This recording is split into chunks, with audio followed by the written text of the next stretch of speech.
Unit 6, Lesson 6, Part 2, find an equation for a line given 2 points.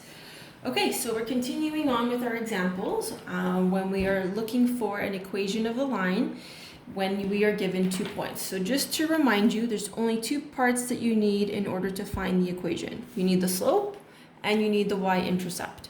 So step 1, when you're given 2 points, is you need to find what m is equal to. So begin with your equation. M is equal to y2 minus y1 over x2 over x1. And what you are doing is you're just organizing your x's and y's. So what I would do now is I would label my points. So this is point number 1 and this is point number 2. So therefore this is x1, this is y1. This is x2, which makes this one y2. So label them so that you have the numbers organized so that when you're substituting them into your equation, you're substituting them correctly. Okay, so then what you can do is start substituting. So m equals, so y2 is negative 3. Take away y1, which is 5.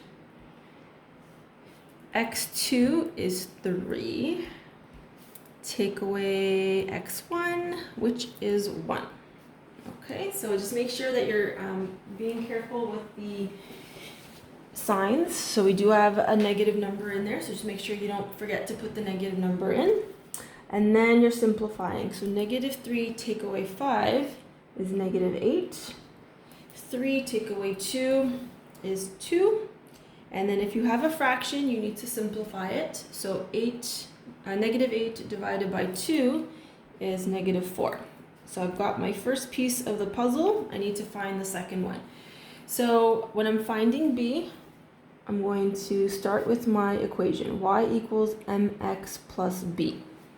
So at this point, I have m, and I'm going to use one of the points and put them into my equation. So remember I said in the last example, when you're picking your point, pick the point that has lower numbers, and if possible, pick a point that doesn't have any negative numbers. So when I look at this point, I have 3 and negative 3, so I want to avoid the negative number.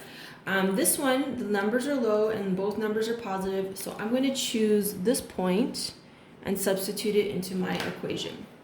So y is 5, m is negative 4, and x is 1. And when I substitute numbers, you'll notice that I'm putting them in brackets. That's just something that I do, and maybe you do it as well.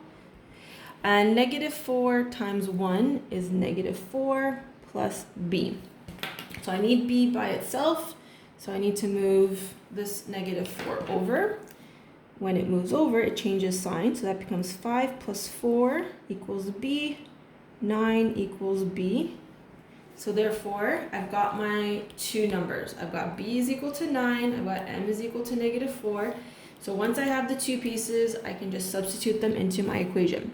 So y equals m, so m is negative 4, x, and then plus 9, because my b value is positive. Okay, number 3, it says find an equation for a line with an x-intercept of negative 3 and a y-intercept of 5. Now we're not given equations, but we're given a hint that our x-intercept is negative 3 and the y-intercept is 5. So if you remember from a previous lesson when we were looking at x-intercepts and y-intercepts, the corresponding other value is 0. So for example, at your x-intercept of negative 3, the point is negative 3 and 0. At your y-intercept, the x is 0, so at this point is 0 and 5. So I'm using my x's and y's to actually generate my my coordinates, because I need it in coordinate form in order to plug it into my slope formula. So when I'm finding m, always begin with the formula y2 minus y1 over x2 minus x1. And then I can go back to my formula, my points here, And just like I did before, I like to label them. So this is my first point, this is my second point. So I make this x1, y1, x2, y2, so that when I'm substituting them in, I don't make any mistakes. So y2 is first, and that is 5. Take away y1, which is 0. x2 is 0. And it's going to be take away, and x1 is -3. So just make sure that you're also including, see how you're subtracting -3. So just be mindful of your negative signs. M is equal to 5 take away 0, which is 5. And 0 take away -3. So we have two negatives there. So that becomes a positive. So I'm left with a slope of m is equal to 5/3. Okay, step 2, I'm going to find b. So by now you should memorize the steps. So always begin with your formula. Y is equal to mx plus b, where we just found m.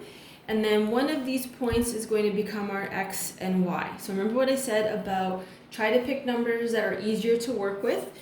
So in general, smaller numbers and positive numbers are easier to work with. So given the choice between this point and this point has a negative in it.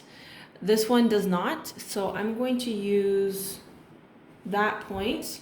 Now, I mean, sometimes you might have both points having negative numbers, in which case using negatives is unavoidable. But if you can avoid it, I find that there's less likelihood of making errors when we don't have to deal with negative signs. So now we're just going to substitute the numbers in order to find out what b is. So y is 5, m is 5/3, x is 0, and then we have b.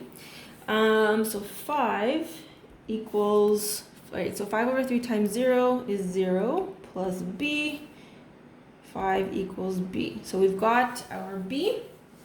So we have the two numbers, now we can sub them into our equation. So y equals m, so m is 5/3 x, and our b is plus 5. Okay, so that concludes lesson 6. Please try the corresponding worksheet. Make sure you're using the answer key to check your answers.